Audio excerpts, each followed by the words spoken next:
Hi, my name's Phil and I like talking about politics, and today is Daniel Hannan Day. What on earth is that and why should we care? Well, there's lots going on in the news today. Never mind all that. That'll keep for tomorrow. What won't keep is Daniel Hannan Day. 9 years and 3 days ago, one of the biggest leaders of the Brexit campaign, Daniel Hannan, wrote an article in order to persuade people to vote to leave the EU. He painted a picture of what Britain would look like on June 24th, 2025, if we voted to leave. Well, we voted to leave and it's June 24th, 2025. So did he get it right? Did he get anything right? Let's see. But first, for daily news and commentary, please hit the subscribe button to stay notified. So yeah, never mind what's going on today. Yes. All very shiny, all very exciting, but it'll still be there tomorrow. Daniel Hannan Day is a one-off. It is here for one day only. The arch brexiteer wrote about all the things we'd have in post-Brexit Britain, specifically on June 24th, 2025. So never mind the chaos in the news. We've waited 9 years and 3 days for this one. So he begins by suggesting there would be a great national celebration on the 9th anniversary of the Brexit referendum result, and he specifically said there'd be fireworks. Now, granted, I'm recording this ahead of time. Who knows, maybe the British sky will be full of fireworks tonight, but I've seen no reports of preparations, so I'm going to guess he's got his very first statement dead wrong.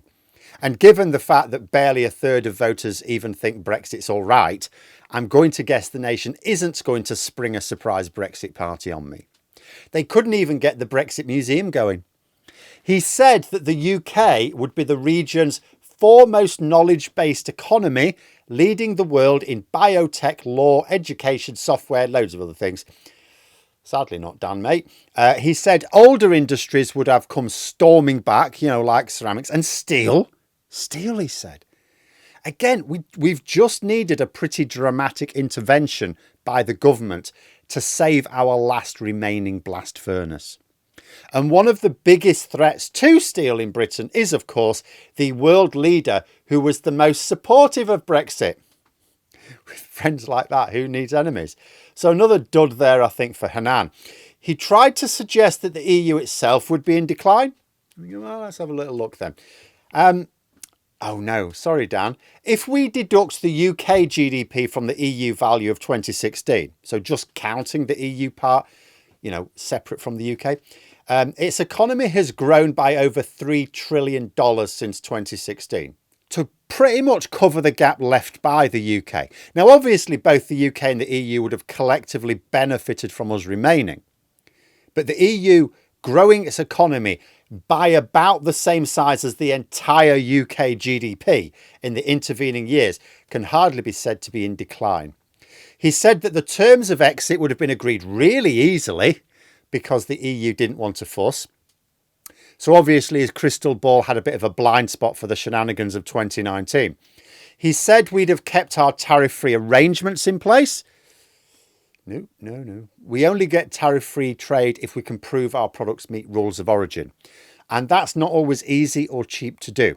And of course, some of our products will not meet rules of origin, so they definitely have tariffs. In fact, the EU collected over €500 million worth of tariffs on UK products in 2023. So yeah, not tariff-free, old chap. He also talked about Brits living in the EU and EU citizens living in the UK getting reciprocal deals to make sure that they could carry on living as they had before, including access to healthcare systems in exactly the same way. No. There was a massive amount of wrangling, awful lot of people in both the EU and Britain getting caught in the Brexit crossfire. Apparently, we'd be leading the world in medical research by 2019. No, not really. In fact, the NHS had a bit of an old knock. In fact, he specifically said we'd be this medical centre of excellence by 2019. In reality, in 2019, patients were being dumped on the floors of hospitals because not only had we run out of beds, we'd even run out of trolleys. So on the floor in the corridor, people have died in NHS waiting rooms just waiting to be seen. Financial services would be booming, and the EU's heavy-handedness would drive more business away from Paris, Frankfurt and Milan. In reality, although the City of London is absolutely fine because it's literally one of the most dominant financial centres in the world, nonetheless, business has actually left the UK for Paris, Frankfurt and Milan. Dublin too. In fact, his mate Jacob Rees-Mogg not only switched his business interest to Ireland, he encouraged others to do the same. He said we'd get trade deals confirmed with countries around the world within 12 months of the vote. In reality, we didn't get a single one. In fact, it was a struggle to get them within 12 months after leaving years later.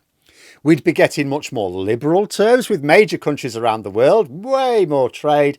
In reality, the economic impact assessments for our post-Brexit trade deals reckon they will add approximately 0% to our GDP if we wait till 2035. He said our universities would flourish because we'd be taking the world's brightest students in. The reality is we were taking the world's brightest students in, not so much now. Because Brexit sent net migration soaring to nearly 1 million a couple of years ago, everyone panicked and restricted access for foreign students. So now, what was a great engine for the British economy, our university sector was an absolute powerhouse, it's now facing something of a collapse as it's not allowed to recruit as many international students. Oh, hilariously as well, other countries would follow our example and demand the same deal with the EU that Britain would have had. In reality, like inside the EU, even anti-EU parties left behind now insist they absolutely don't want to take their country out of the EU. No more Italexit or Francit or whatever other contortions we were talking about at the time. You ask one of these other parties in the EU in other countries who were also wanting to leave the EU, oh, you come to power, you're going to leave the EU then? What? No, why would anyone do something that stupid? But let's stick with this because it's actually magnificent. So the UK, right, was going to lead a 22 nation block of countries enjoying free trade with one another. And what was left of the EU, he reckoned it would be a 24 nation EU. So it's actually a 27 nation EU. And yeah, I don't know where this 22 nation block that we would be leading into free trade with the EU is. Doesn't seem to be in reality. I mean, in 2025, yes, sure, we have a government who finally does want to work closely with other countries on trade and all sorts. But this free trade paradise still only exists inside the EU. He finished by saying that the biggest prize of all was rediscovering our self-belief. So even at the time, they knew that the biggest prize of all would be nebulous, not tangible. But even that they cannot claim, because even the Brexit bullshit merchants are now saying that the country is an absolute raging skip fire and things have never been worse, which apparently is why they should take over. So turns out Daniel Hannan was not exactly a modern day Nostradamus. Who would think completely ignoring all the experts could go so badly wrong? But this should perhaps be a lesson learned from Daniel Hannan Day. Listen to experts more and gobshites less. Anyway, let me know what you think in the comments below, and for more content you could subscribe to the channel or even join for access to streams and behind the scenes updates. Thanks for watching, and until next time, I'll see you later.